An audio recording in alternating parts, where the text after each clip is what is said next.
Beware that no one leads you astray. We find ourselves at the very end of the Gospel of Mark for this year. This isn't the end of the Gospel of Mark. This is our last Sunday with Mark. We have next Sunday is Christ the King, and then just in case you hadn't noticed, we then begin Advent. So the story begins again. And we start with the Gospel of Luke. So today is our last Sunday with the Gospel of Mark for year B. And we hear this morning, beware that no one leads you astray. Almost a year ago, we heard from Mark, make sure you stay awake. So a year later, how many times have we gone off the rails? How many times have we kind of fallen asleep? How many times have we gotten a bit verklempt, as a friend of mine says? Beware that no one leads you astray. How is it that we find ourselves? In this particular gospel, Mark finds himself in the middle of chaos. It is right after there is political chaos, there is social chaos. The large, beautiful stone structure that the disciples know about has been taken down. Huge bits of stone gone. And yet we know that their faith wasn't gone. And what did Jesus say about the stone structure? He said, yes, I see it. But what am I really here for? Mark has two parts. The first part of Mark is really about how it is we live and move and the teaching of Jesus and the parables. And the second part is the cross. Mark is kind of like the truth teller. I've said many times over the last year, we hear over and over again the word immediately. I think there's something like immediately in the Gospel of Mark, like 41 times. It's more than any other gospel. But imagine for a minute that Mark is talking to you right now, because one might not think it would be that hard to imagine. Mark might be talking to you right now in the midst of the rubble, where in that are soldiers that have fought and feel lost and unsure. People that have served in the service and just are unsure and lost, and where do they go next? Mark stands in the rubble with people that are without homes and jobs and without places to work. Mark stands in the rubble with the mentally ill and the addicted. Lord God, how do I get back? I feel led astray. Mark stands in red states, and Mark stands in blue states, and Mark probably stands in a lot of purple states. Mark stands with all of us and says this is about the love and care and compassion of God. That's what Jesus is here to tell us. And stay awake, because it's going to get dicey. Boy, how things have changed, right? Mark says we are going to really have to come to know God when things are hard and feel beyond our control. Have you ever had one of those situations where maybe you've had, I don't know about you, I mean, the older I get, the shorter this process gets, but when you get where you have to do everything you can do before you can let a situation go, especially a loved one or something that's important, and then we give it to God. We're living in a time right now where the pandemic has leveled things. You know, apocalyptic literature, which is what this is called in Scripture, is the kind of literature that calls us to unveil or lift or reveal things that we're called to know. Separate from all the tragedy and death, COVID must teach us things.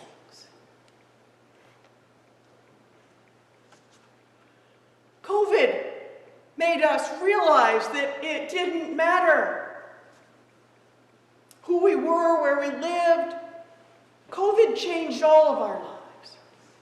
COVID made us realize we were more vulnerable than we ever imagined.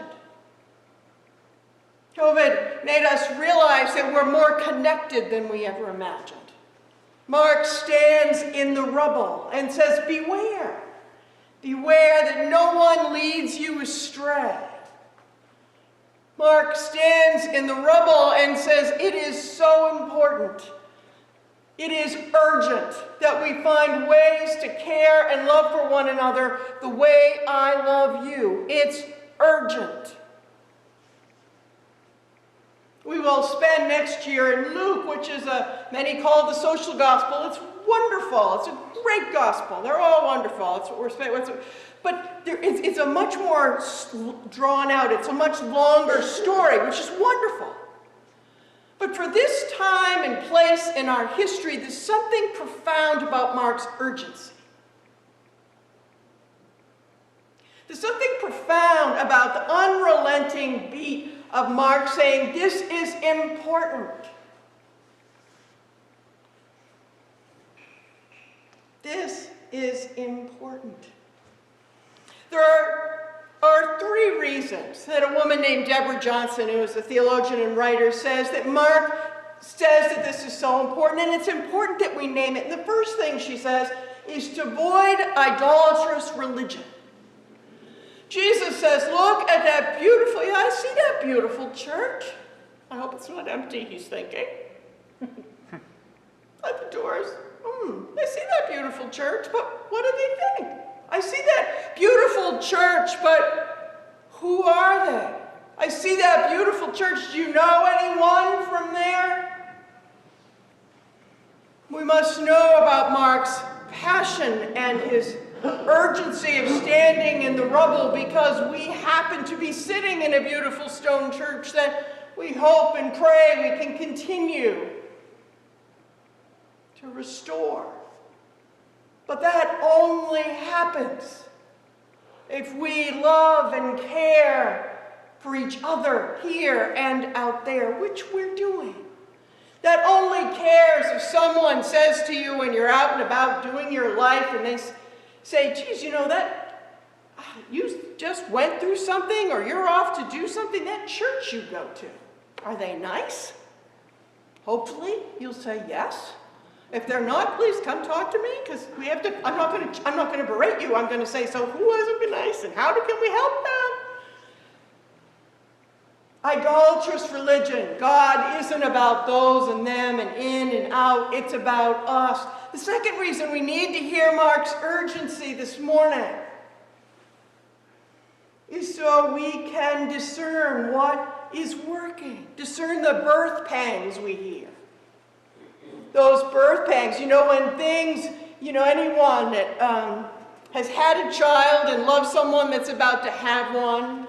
I don't know about you, but I've never, my experience with most of us that have been through that process is we don't share the intricacies for that new person. We don't, we wish them well and we get all really excited, and some people it's very easy, but for some people it's kind of an arduous process. It's kind of messy.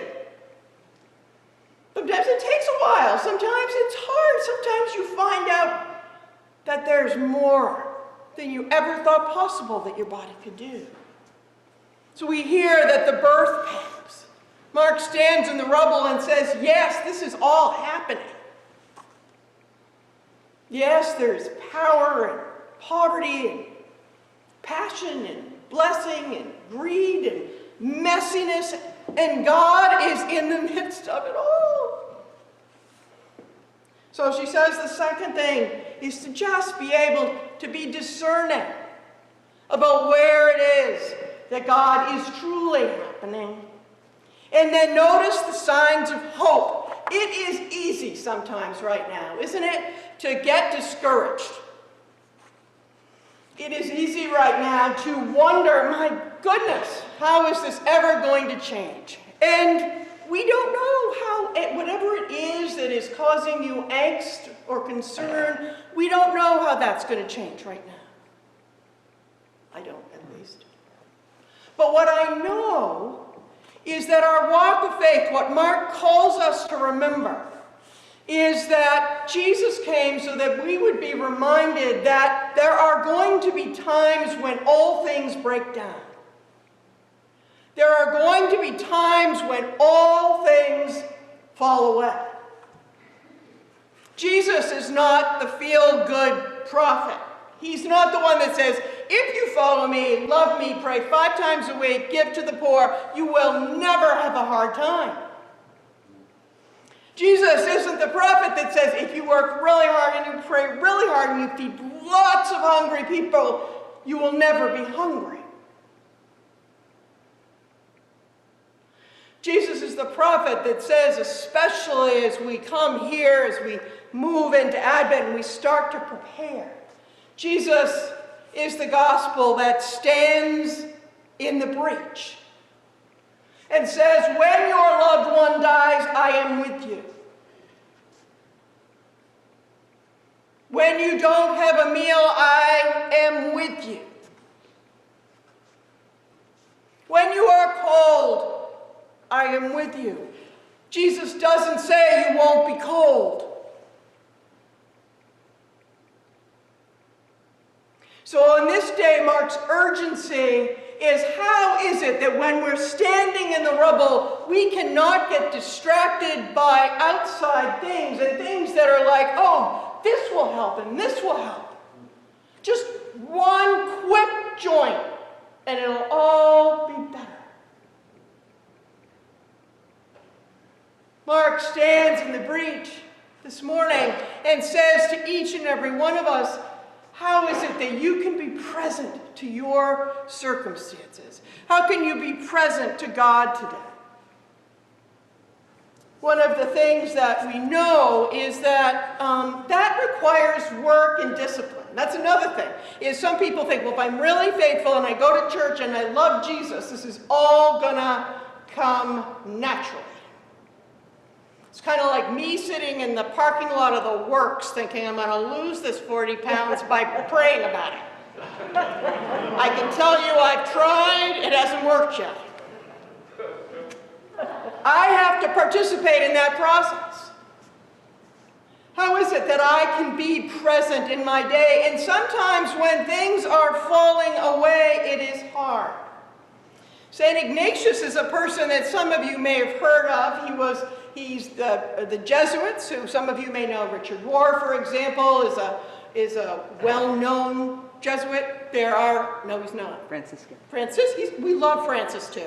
We love Franciscans too. But the Jesuits, so St. Ignatius was a Jesuit. St. Ignatius started the Jesuits.